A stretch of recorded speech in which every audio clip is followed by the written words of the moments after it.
বন্ধুগণ, সবাইকে শুভ সকাল। তো আমার পেছনে দেখতে পাচ্ছ এই মূর্তিগুলো কিসের আমি বুঝতে পারছি না। তোমরা যদি কেউ জেনে থাকো অবশ্যই কমেন্ট বক্সে বলে যাবে। দেখো, এই যে একটা রাক্ষস, মানে লাল রঙের ড্রেস পরে আছে রাক্ষসটা, আর এখানে 4-5টা চালা চামুন্ডা আছে, এগুলো রাক্ষস। এই যে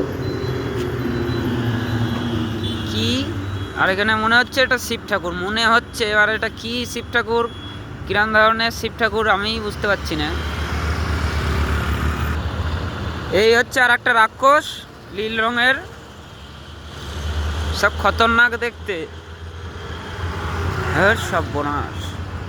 এই হচ্ছে আর একটা রাক্ষস, এই হচ্ছে 2 রাক্ষস। তো বন্ধুগণ, এই হচ্ছে সব রাক্ষসের টিম।